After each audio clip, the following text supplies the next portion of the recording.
Hello বন্ধুরা, কেমন আছে সবাই? অনেক অনেক ভালোবাসা। চলে এলাম একটা নতুন রেসিপি নিয়ে। দেখো বন্ধুরা, আমি কি বানাবো বলো তো? এখানে মশলা আছে লঙ্কা, জিরে, আদা, রসুন। আমি বানাবো ডিম পটল আলুর রেসিপিটা খুব দারুণ খেতে হয়।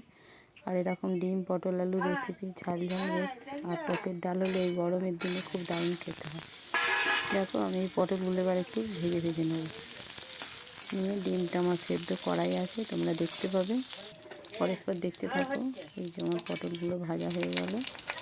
এবার ডিমটাকে একটু কড়াই ভেজে নেব। যেহেতু এখানে 3টে ডিম ছিল, একটা ভাজা করবো, একটা সিদ্ধ খেয়ে নিয়েছে। দাদা ভাই পেঁয়াজ দিয়ে দিলাম, 5 ফোড়ন দিয়ে দিলাম। এবার আলুগুলো দিয়ে কষিয়ে ভাজা করে নেব। দারুণ হয়।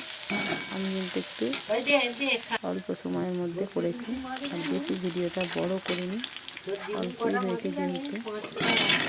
তোমরা দেখতে পাবে খুব দারুণ ভিডিও, মেটাকে ভিডিওটা হয়েছে রান্নাটা। আলুগুলো ভাজা করে নেবো 5 ফোড়ন পেঁয়াজের ওপরে। তারপরে এবার মশলা বাটাই আছে, দেখি সময় লঙ্কা, আদা, রসুন, জিরে, যে বাটাটা দিয়ে কষিয়ে নেব। এই যে আলু পেঁয়াজ ভাজা হয়ে গেছে। এর উপরে দিয়ে দেবো নুন, তারপরে দেবো টমেটো।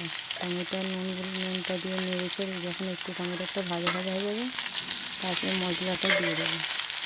এই যে টমেটোটা দিয়ে দিলাম। এইভাবে অল্প টাইমের মধ্যে খুব জলদি হয়ে যায়। পটল আলু দিয়ে একটু তাড়াতাড়ি বানিয়েছি। আর বড়ো করিনি ভিডিওটা, কষানো দিলে একটু কম তোমাদের দেখিয়ে দিবেন ধরে দেখতে থাকুন। এইভাবে তোমরা বানিয়ে খেয়ে দেখো, খুব দারুণ খেতে হয়। আমার ফোন এসেছিল তো, তাই জন্য ভিডিওটা খুব বড়ো করতে পারিনি, সেটার মধ্যেই করে ফেলেছি।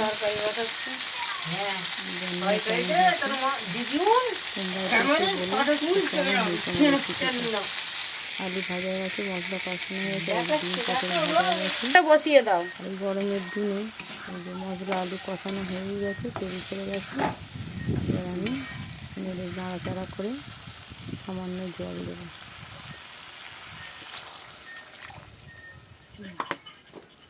জল দিয়ে দিলাম। এবার আলুগুলো সেদ্ধ দিতে হলে পরে ডিম পটলটা দিলাম। দেখতেই পাচ্ছ খুব অসাধারণ খেতে হয়েছিল, দারুণ। ডিম পটলটা দিয়ে দিলাম। কেমন হয়েছে রেসিপিটার? কালারটাও অসাধারণ হয়েছে না?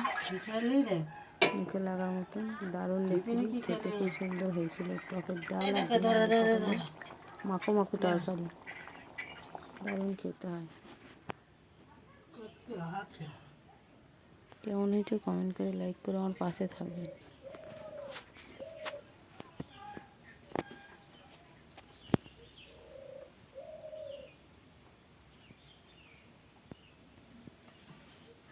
হ্যাঁ হ্যাঁ।